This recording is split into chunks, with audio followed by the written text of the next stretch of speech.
ये चेकमेट अरिहंत का competency based question है सर्कल का। तो इस सर्कल के अंदर रेगुलर ऑक्टागन बना हुआ है, जैसा कि आप देख पा रहे होंगे। रेगुलर ऑक्टागन, जैसा कि आप देख पा रहे होंगे, रेगुलर ऑक्टागन का मतलब होता है 8 sided polygon, 8 sided equal sided polygon. Regular polygon जब भी कहीं पे लिखा हुआ हो, इसका मतलब जो पॉलीगॉन के साइड्स हैं वो आपस में क्या है, इक्वल हैं। तो दिया हुआ है कि ये जो सैडेड पोर्शन यहाँ पे ऐसे बना हुआ है, ये इसका एरिया और VTRP ये बोला हुआ है क्वेश्चन में कि ये स्क्वायर है और शेड किया हुआ है। तो सभी शेडेड एरिया का हमें वैल्यू बताना है और इसको भी सेट किया हुआ है। मतलब अगर 8 साइड्स हैं तो 8 साइड्स सर तो रेगुलर ऑक्टागन के लिए है साइड, बट अगर सर्कल पे कोई 2 पॉइंट मिला हो तो कॉर्ड की तरह काम करता है। तो ये कॉर्ड और इसके करेस्पॉन्डिंग वाला आर्क मिल करके सेगमेंट इसको बोलते हैं। इसका नेमिंग होता है सेगमेंट, इसका भी नाम क्या हो जाएगा, सेगमेंट। ये भी सेट किया हुआ है सेगमेंट। तो ऐसे अगर 8 कॉर्ड्स हैं तो 8 सेगमेंट होगा। तो मुझे अगर एक सेगमेंट का एरिया निकालने आ जाता है तो 8 से मल्टीप्लाई करके हम 8 सेगमेंट का एरिया निकाल लेंगे, क्योंकि इक्वल कॉर्ड के करेस्पॉन्डिंग जो आर्क के साथ एरिया इनक्लोज हो रहा है उस सभी का एरिया क्या होगा, सेम होगा। और इस ये दिया हुआ है कि VTRP एक स्क्वायर है, तो स्क्वायर का एरिया निकालने के लिए साइड का स्क्वायर होना चाहिए। उसका साइड कितना है, VT है या TR है, तो इस साइड को कैसे कैलकुलेट करेंगे, यही इसमें हर्डल है। तो देखिए and it is given that the side of regular polygon that is octagon is 4 centimeter and radius of the circle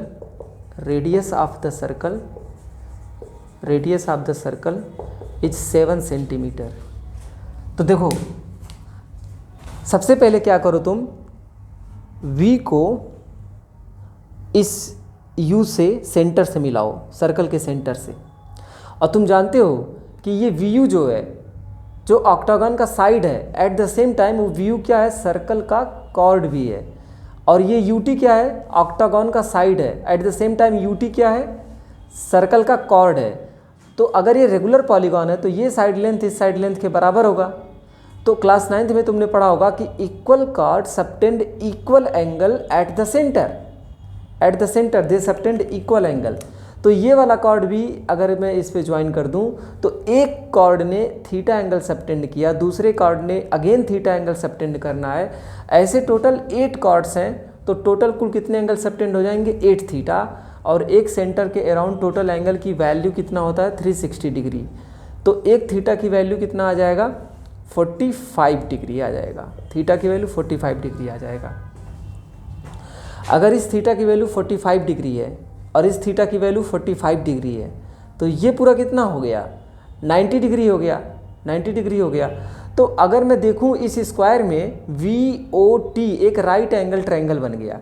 अच्छा, सेंटर को सर्कल पे प्रेजेंट कोई पॉइंट से मिलाओगे तो रेडियाई को शो करता है, जो कि 7 सेंटीमीटर के बराबर गिवन है। ये भी 7 सेंटीमीटर के बराबर गिवन है। तो देखो ये जो स्क्वायर है this is a combination of, इसके अंदर ऐसे इसको ज्वाइन कर दो, ऐसे इसको ज्वाइन कर दो, तो 2 3 4 राइट एंगल ट्रायंगल हैं। तो area of right angle triangle VOT is given by simply half base into height. Base कितना है, 7 and 7, हाइट भी 7 है। तो ये तो एरिया ट्रायंगल का है, बट एरिया ऑफ स्क्वायर जो सेट किया हुआ है VTRP आपको 4 से मल्टीप्लाई करना होगा, 7 × 7, तो 2 2 जा 4, 7 7 जा 49, 2 जा 98 सेंटीमीटर स्क्वायर। ये एरिया हो जाएगा स्क्वायर का। तो you have done with the area of square. Now you have to do with area of segment.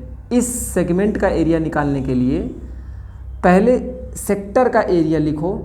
Sector के एरिया में से अगर तुमने ट्रायंगल का एरिया माइनस कर दिया, इस ट्रायंगल का एरिया, इस वाले ट्रायंगल का एरिया माइनस कर दिया, तो you have left with only segment जो कि रिक्वायर्ड है।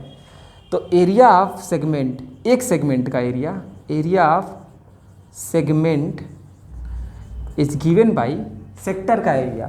तो अगर एक कॉर्ड लेता हूँ तो एक कॉर्ड ने कितना एंगल सबटेंड किया, 45 डिग्री।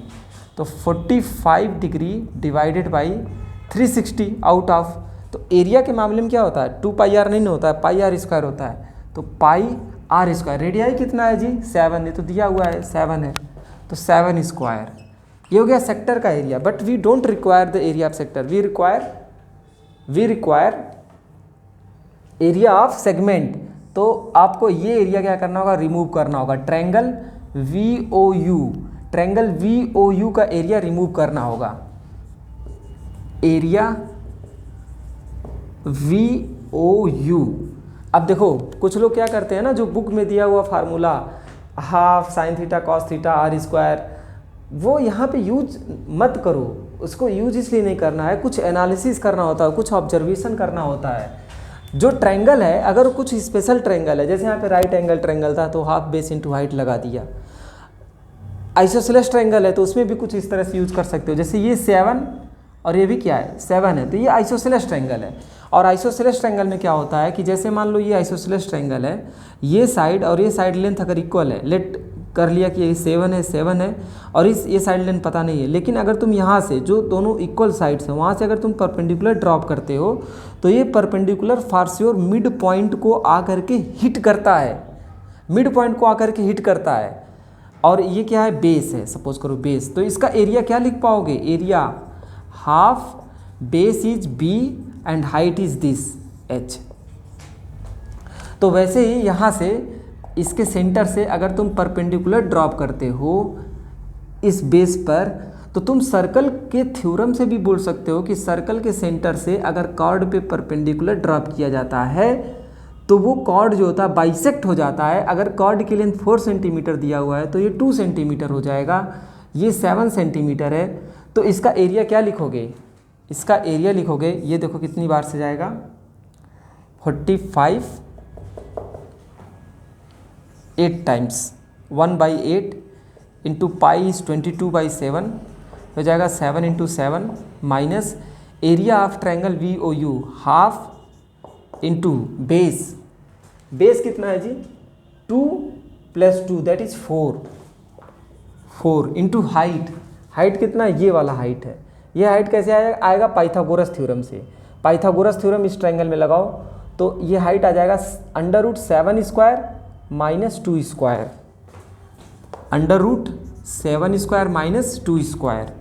अब देखो यहाँ पर 7 से कटा 1/8 22 इंटू 7 माइनस 2 2 जा 4, यहाँ पे हो गया 49 माइनस 4 22/7 8 माइनस 45, तो √45 आ गया 45।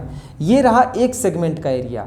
बट देयर आर 8 सेगमेंट ऐसे सेट किया हुआ है, सभी सेगमेंट को सेट किया हुआ। तो मैंने जब काउंट किया तो टोटल 8 सेगमेंट आए थे। But total area of segment is given by 22 into 7/8 minus 2 √45 multiplied by 8। तो जब इसको मल्टीप्लाई करेंगे तो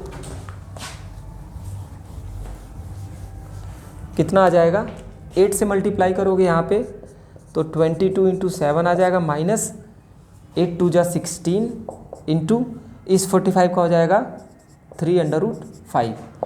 और बुक में ये डिक्टेट किया हुआ है,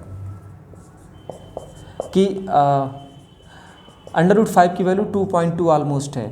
इसको सॉल्व करिएगा तो ये आंसर आ जाएगा आपका।